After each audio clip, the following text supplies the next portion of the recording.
Welcome back to my channel Study Hours. Today my topic is reproduction in plants. Introduction. All living things depend on plants to live and grow. We get many things from Plants. Plants give us food like cereals, vegetables and fruits come from the plants. Sugar, pulses and oil are also given by plants. Plants give us wood, fibers, rubber, gum, tea and coffee. They also give us life-giving oxygen. Planting more trees increases forest wealth and it helps to reduce soil erosion. Plants make our world beautiful. Life on earth cannot exist without plants. New plants from seeds. Most plants bear flowers. Once flowers bloom, they turn brown and petals fall off and they change into fruits. Fruits have seeds inside them. New plants grow from these seeds. Why do plants produce so many seeds? Plants produce many seeds because all the seeds do not grow into new plants, because some seeds are not healthy and do not germinate. Some seeds are destroyed by wind or heavy rains. Some seeds are eaten by animals, insects and birds. Some seeds do not get the right conditions to germinate. An outer covering called seed coat protects the baby plant inside the seed. The seed coat has a tiny hole through which the seed gets water. Seed leaves or cotyledons store food for the baby plant. If a seed gets the right amount of water, air and warmth from the sun, a seed will produce a baby plant or seedling. The process by which a seed produces a baby plant is called germination. The seed gets water, air and warmth. The seed coat breaks and the baby plant emerges. The baby plant develops roots and a shoot. As the plant grows it develops leaves. The cotyledons shrink and fall off. During the early stages of germination, the seedling gets the food from the cotyledons. As the food inside the cotyledons has been used up, the seedling gets its food from the soil. The seedlings absorbs water and nutrients from the soil with its roots. It then develops leaves and grows into a plant. Air required for germination reaches a seed through pores in the soil. This is why soil is so important for a plant to grow. Plants cannot move from one place to another. But if all baby plants grow near the mother plant, all of them cannot survive. They cannot get enough sunlight, food, water and space to grow.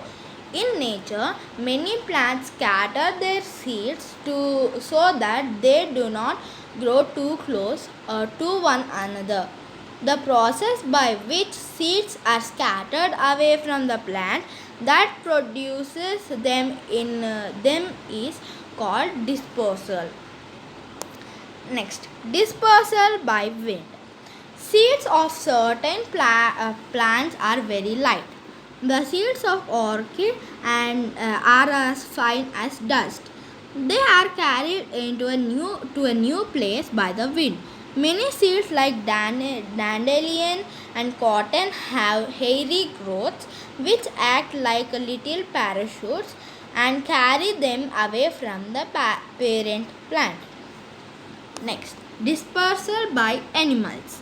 Animals and birds eat fruits of some plants. The seeds of these fruits pass into their excretion and are left in different places. This can be away from the parent plant.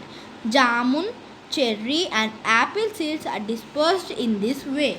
Human beings also eat fruits like orange, mango, pear and plums. The flesh is eaten and the seeds are thrown away. When the seeds get the right conditions, they germinated some fruits like tiger's claw, datura, and burdock have seeds with hooks. The hooks catch on the fur of animals and are carried away. Do you know? Squirrels bury seeds and nuts for eating them during winter. Sometimes squirrels forget where they had buried the seeds. Such seeds often germinate and grow into a new plant. Next, dispersal by water. Seeds of some plants like lotus and coconut are spongy or have a fibrous covering. This helps them to float on water. So coconuts are carried away by water. Coconuts can travel thousands of kilometers across seas and oceans without decaying. When they reach the shore, they germinate if they get the right conditions. Dispersal by explosions. Fruits of certain plants like poppy, pea, and bean burst open when they are ripe. Ripe. Then their seeds are scattered in all directions. The mechanism of seed dispersal is called explosion. Do you know? Farmers keep carefully chosen healthy seeds from their crops. These are shown again for the next year's crop. Gardeners also keep seeds of flowers and vegetables. Stored seeds are kept dry so that they do not germinate too early. New plants. Besides growing from seeds, new plants also grow from some parts of the old or parent plants. Some plants grow from cuttings. Gardeners often cut off a piece of the stem of a hibiscus plant and put into the ground. Roots grow and new leaves sprout from it. The stem becomes a new plant. Roses are grown from cuttings. Sometimes a portion of the stem is buried under the ground. New roots from there and a new plant starts to grow. Jasmine creepers are usually grown like this. Potatoes, sweet potatoes, and ginger grow from underground parts of the plant. Uh, Underground parts of the plant. Bryophyllum reproduce from its leaves. Next, crops and vegetables. The plants of the same kind grown at a particular area at a particular time are called crops. If we know the conditions suitable for the germination of seeds, we can grow better crops. Different plants grow in different climates and seasons. They also require different kinds of soil.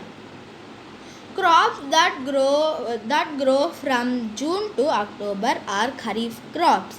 They depend largely on the monsoon rains. Examples are paddy and maize. Crops that grow from November to April are rabi crops. They do not depend on the monsoon rains. Examples are wheat, beans, and legumes. Vegetables grow best in soil that contains minerals. Vegetables like cabbage, peas, cauliflower, carrot, radish need a cool climate to grow well. Vegetables like brinjal and pumpkin need a warm climate. Melons, watermelons, potatoes, and onions grow well in the sandy soil of riverbeds. Paddy grows in wet and clayey soil. Wheat grows well in well drained soil in the temperature regions. Cotton grows well in the black lava soil, and jute grows in light alluvial soil in a hot and wet climate. Tea and coffee plants grow well on hill slopes because they need plenty of water that does not remain standing for a long time near the roots. Manure is added to the soil to increase any produce. Nowadays, farmers use fertilizers like superphosphate, ammonium sulfate, etc. However, overuse of chemical fertilizers is harmful. Protection of crops. The crops do not grow well if we do not take proper care. So we need to protect our crops against insects like grasshopper, locusts and caterpillars, diseases, grazing animals like buffaloes and goats. Insecticides and pesticides are sprayed on crop to protect them for pests. The fungicides are used to kill the microbe to prevent diseases in plant. Grazing animals are kept away by proper fencing. Birds are kept away by using a scarecrow. The best way to protect the grains is to store them in waterproof, insect-proof, airlight sealed plastic container. Thank you. Please like, share, and subscribe my channel.